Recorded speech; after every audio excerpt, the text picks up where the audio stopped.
Hi, everyone. Thanks for joining us here today. I'm your host, Leah Masten, for Top Industry Professionals, TIP International Radio Podcast, where we are showcasing prestigious top professionals from all industries all over the globe to share their experience and stories of success. My amazing co-host is here with me, and we are so honored to have her as a host of the show. Originally from Namibia, she was crowned Miss Universe in 1992. Please welcome Michelle McLean. Hi, Leah. It's so lovely to see you again. And we have such an interesting and very special guest today.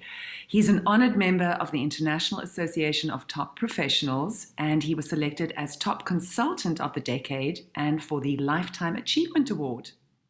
He's an expert when it comes to metallurgy, metals physics, material science, just to name a few. And he's regarded by his peers as one of the most influential and best metallurgical research engineers of his time. He has served as a court-certified expert on failure analysis on many cases, such as why Building 7 from 9/11 attacks collapsed, as well as many others. He's also taught at Penn State and the University of Canterbury in New Zealand. His textbook, Metallurgy Principles and Practice, is also used worldwide. President and consultant of Vander Voort Consulting. Please welcome to the show, Mr. George Vander Voort.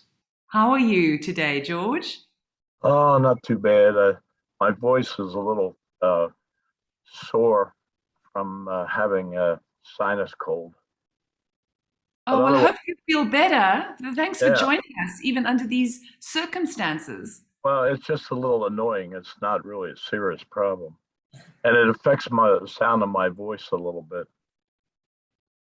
But you're looking good, so we are so happy to have you here today. Well, thank you. Yes, thanks for joining us. Do I look good for a 77-year-old? Oh, hell yeah. I'm going to have to ask you some advice. Yeah. So, George, you have a very, very unique profession and expertise, and you've devoted a significant part of your life and career to metals and material science and as a research engineer. So was it always a career that you envisaged for yourself? And what was your original path? Well, initially, I was a radio amateur in grammar school. There was a company called Heathkit. And when I was in 4th and 5th grade, I bought my first Heathkit. It was a shortwave receiver, and I put it together and listened to stuff. And I was trying to learn how to do Morse code. I got my radio amateur license in about I think it was 5th grade, and I never liked using Morse code. It just seemed so impersonal, because you couldn't detect the nature of a person's voice and know how they were acting from just listening to blah, blah, blah, short, long, like clicks. And then I started using the system on higher frequencies where I could speak to people, and that was more fun. I decided when I went to college, I was looking around where could I go, and I was living in Philadelphia, and Drexel Institute of Technology, which is now Drexel University, was local and inexpensive. It was a 5-year program. In your 2nd, 3rd, and 4th year, you were in school 6 months, 2 terms, and out working in a job that they would get you 6 months, 2 terms. And I thought that would be a good way to go to college, because it would be a lot easier on my parents financially. And my parents weren't poor, but they were certainly not wealthy. My mother taught grammar school, and my father worked for the Naval 4th Naval District in Philadelphia and South Central New Jersey. And when I was in 8th grade, I'm on the Zoom here. When I was, my wife just came down. This is my wife here. Hello. Hi there. They're from IAOTP. That's my wife, Dr. Vander Voort. She is from Russia. Okay. I always say from Russia with love. Remember Oh, that? Remember the movie? yes, yes. Love it. Sean Connery? Yeah, it was a good movie. But I helped her get her PhD actually, because in Russia, when I met her, she had done all her coursework, but she was starting to do her thesis. And to do her thesis, she needed a good transmission electron microscope. And this was 2003. And at that time, they cost about $2 million. And to do the work she had to do with the TEM, she needed a special feature because she was making extraction replicas of samples from turbine blades in power generation equipment. And these turbine blades had different amounts of life. Some failed service quick after a very short amount of time, and then one or two went the 30-year normal required life or expected life. And so she had samples with all different amounts of service performance, and she was looking for embrittlement problems. And when I met her, there wasn't a single system anywhere in Russia that she could use. And but every month I was in a different country lecturing for a week, doing seminars with dealers, and all of our dealers would do the courses at universities as long as there was one near them. And I always allowed the professors to send in their students if they wanted to attend my seminars. And these seminars would go 8 hours a day for usually 5 days. So, we didn't charge for this service, and either did the dealers. It was all to help people learn about our field and to get them more experience so they knew what to do. And it was extremely popular. And that's how I met my wife. She came into one of these courses in St. Petersburg at the Polytechnic University, where the Peter the Great St. Petersburg Polytechnic University, where I have had a very close friend, Professor Alexander Kazakov, who I met in Krakow, Poland in 1995 at the Foundry Research Institute. I knew a number of people there, and I did some help with that for them prior to that, in working on samples of cast metals to try and understand what's going on and so forth. Those people are retired, but I really enjoyed Krakow. If you've never been to Krakow, Poland, it's a really lovely city, very nice, and I really enjoyed going there, and very good cuisine there too, actually. Initially, the wine there wasn't very good, but now it's better. It's all the more reason to visit. Yeah, I remember the first times I was in Russia in the early '90s. I tried their Sovietsky Champansky, and it was disgusting. It was terrible. Very ultra sweet, and Oh boy. yeah, and they had some Ukrainian red wine that I tried, and that was very bad also. But now they're much better, fortunately. Now, George, you have contributed so much of your wisdom to this industry and have worked on so many fascinating and catastrophic cases, such as examining the 9/11 buildings and how they collapsed. Tell everyone who is not familiar with metallography what exactly it is that you do, and when do people need your expertise? Well, I've done failure analysis type work my entire 55 years of activity as a metallurgist. And initially, it was mostly on tool steels, which was rather straightforward and simple, and not too many litigations in that area at all. But I started getting requests from people to work on failures that were involved in litigations. So I would do these on the side on my own time, and it was really very interesting. and MIT erased everything about him that was in the school when he left there a few months back. And because I know that a number of people had called the head of MIT and complained about this guy because he would lie under oath all the time and everything. Oh, they were, doing this, horsing around and stuff. And but I was in a case against him in 2008, and I whipped him. I beat him. And I was almost in a case against him again a couple of years ago. I think it was 2018. But the attorneys who were doing this on a free basis for the people who was two Polish men who were working on the one man's car in his garage and trying to release the bolts that hold the drive shaft going from wheel to wheel in the front. I had a blowtorch to heat up the nut so he could get this loosened. And when they did that, the one man dropped the blowtorch, and the top blew off, and the two guys got burnt pretty bad with facial scars and everything. Really sad.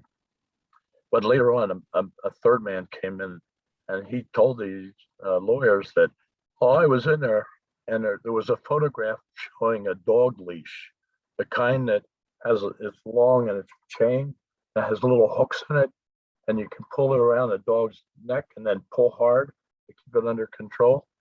Well, there was a picture showing one of these dog leashes on the floor, right where the people were hurt. He claimed that the one guy had put that around the neck under the car at the wheel and was yanking on it when the blowtorch got dropped. And the case got dropped, unfortunately. But anyway, those kind of things can happen. Well, George, those are like, that's horrifying kind of experiences that most laymen would never ever get to see. But Right. Besides your successful career, George, you're also sought after lecturer, a keynote speaker, published author, and you contributed to many, many articles, and you've served on numerous boards and committees. So tell us about that. How's that worked for you? Yeah. Well, when I was in school, my parents moved several times, so I was in different schools. I never really got to know the students, and so I got very sad and worried about trying to talk to people in front of an audience, And so when I was at Bethlehem Steel, at the end of my first year, if I would teach the third year course of a 3-year program at Penn, it was run through Penn State University in Bethlehem, and they asked me if I would do this third course, which was Introduction to Material Science, and the first year course was for science. The second year was about process metallurgy, making cast iron, pig iron, and steels and so forth by different techniques. And so I was then doing the physical metallurgy of the steel. And I got the book that they were using, and I looked at it and I said, "You got to be kidding! This book was last revised in 1949. This was in 1960 something. I forget the exact year, but it was very obsolete." I looked in the book, and there were several things that I couldn't find any information on at all. But the students had to know about this, so I went out and got Larry Van Vleck's book that I used in college as an introduction to material science, and I spent the whole summer going through that book page by page, out making notes about everything from my class. And of course, I informed the students about the book, and they were able to get copies if they wanted to.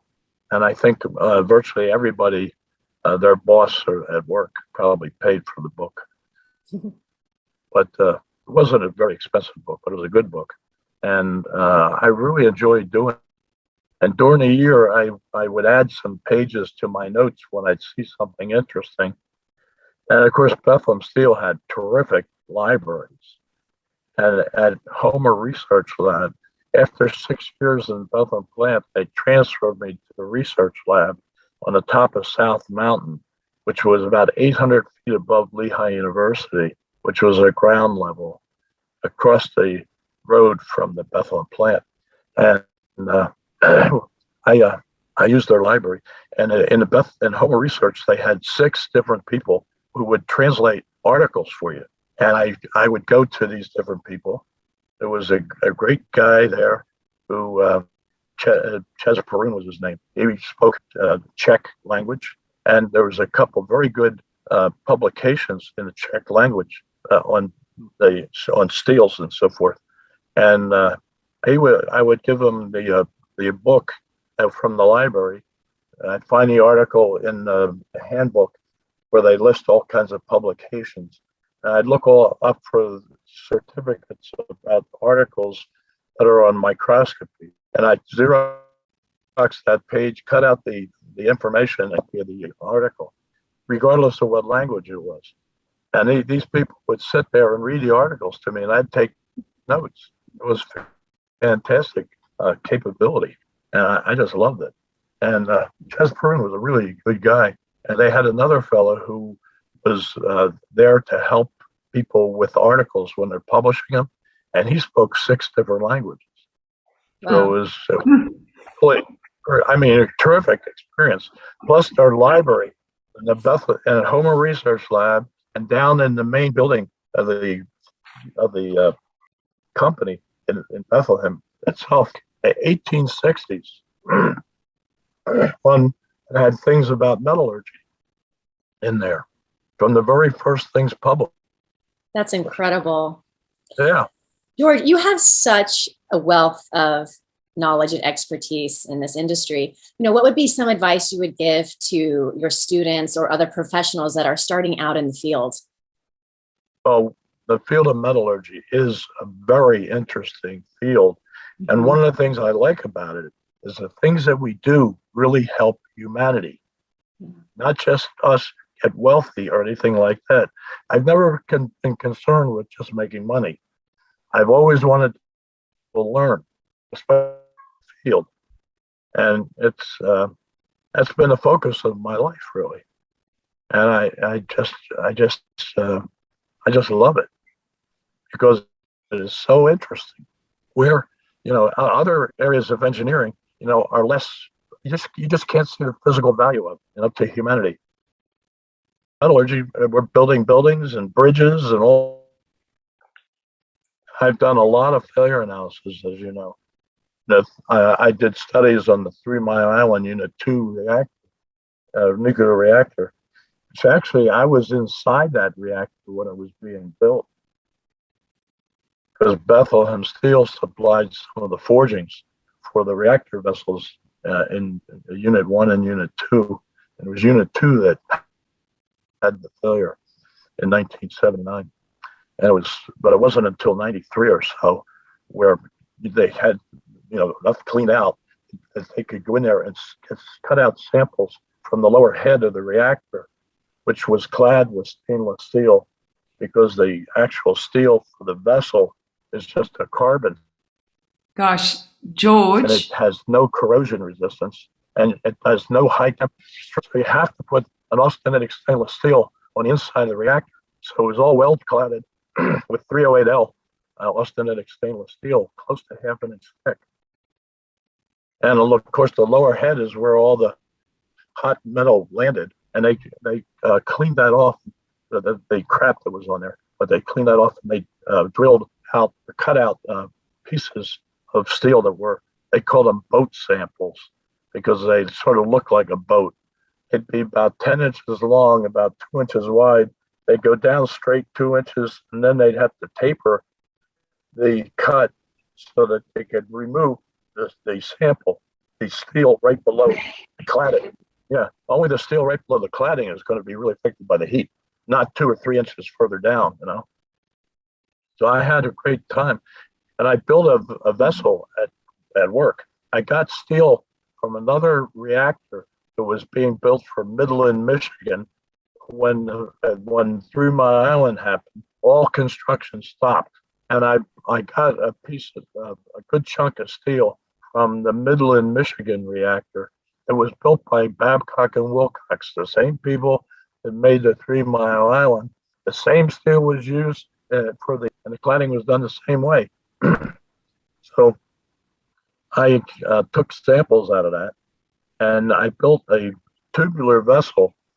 It was a glass tube that could stand temperature up to about at least 1300 centigrade, and heat samples up the different temperatures from 800 centigrade up to 13, mainly to 1100 centigrade, but I did a few higher. And I heated them up at a heating rate that was based upon what people thought the heating rate would. I held them at different temperatures for different periods of time, up to 100 minutes. Then I cooled them down based upon data that I did. I did hardness readings in the heat affected zone of the weld on these vessels. And then I found a continuous cooling transformation diagram for that grade of steel published a number of years before. And I looked on there for the cooling rate from the austenitizing temperature that would give that hardness. And so I copied that down and programmed my tubular furnace to cool at that same rate. And it really worked beautifully. I could simulate one of these samples. I could put blanks in there for two 505-inch tensile bars and 6 Sharpie V-notch samples. They were a little bit bigger, so that when I went through the heating cycle and everything, I'd take them out, then have them final machined and then tested. I could determine the tensile properties, the toughness, the ductility, the impact strength, and so forth on the reactor based upon using different cooling rates and so forth. That's amazing. You can recreate that. And yeah. George, that's so wonderful, and it's so technical, but so for many of the laymen out there who do not understand your background, I mean, you have such an illustrious career. You've won numerous awards and have been recognized as at an international level. You've appeared on so many, articles and magazines, and on the Reuters billboard, you were also there. Yeah. So heads up to you for that. At the annual awards for the IAOTP, a top consultant of the decade, and for the Lifetime Achievement Award. Now, that's what many people will, see you as, and you've got this, wonderful, distinguished career behind you. But what would you say is the highlight of your career? I mean, there's so many wonderful projects you've done. Well, it's very hard to discriminate between them all, to be honest. I mean, I like many of the things that don't have any relationship to failure analysis, for example. I've done a lot of work with meteorites, and things like that, and also historic objects. I have samples from the 18th, 19th century BC from ancient Persia, and all kinds of other historical samples coming up into closer to the 20th century, like Japanese swords and helmets, things like that, that I've looked at the microstructure of. And it's really fascinating kind of work. And so would you say, is that one of your greatest sort of accomplishments, or your greatest interests? Oh, it's just a lot of fun, and a lot of people, when they hear about this or see it, they're really interested in learning, because, where are they going to get these samples from? That's not easy. When it comes to meteorites, I've got all the different types of iron nickel meteorites. There's several different categories. And well, you should come to my country, George, Namibia. We've got so much interesting background on meteorites and things that have hit hit our part of the world. Yeah, I would love to come there. and I've been to Egypt several times, and I sent South Africa many times, and always love to go to things like Pilanesberg National Park Yeah. and the areas like that. Just gorgeous. So George, what's next for you? What do you hope to accomplish within the next 5 years? Well, I'd like to stay alive for another 5 years. I think we all. Yeah. I'm 77, so I'm not exactly a young kid. Oh, you still a spring chicken. Come on. Thank you. Everybody tells me when I tell them I'm 77, they say, "Nah, Not possible. Lies." Right, but I can't help it. If I look good for my age, that's nice. You're amazing and so inspirational. Just hearing what you had to say, I'm sure that all our listeners would want to learn more about you. Where can they get hold of you to just get some more insights? Well, at my house, of course, but I do. Are you inviting us to your home? Oh, yeah, I have several people who I've been in contact with on LinkedIn and other facilities like that who don't live that far away, and we get together regularly. Well, that's great. Why not? Yeah. Why not? By the way, where can they get hold of you? On social media or websites, or what are your contact details? I have my own website, but right now I have a problem with it, and I'm trying to reach the man who did all the programming because I can't go in and open a message and reply to it. I've got over 1,000 messages on my website. But other than that, I mean, people can go on there and download anything they want free. I don't charge anybody anything for. Could anyone email you? Oh yeah. Okay, can you give us your email address? It's George Vander Voort at hotmail.com.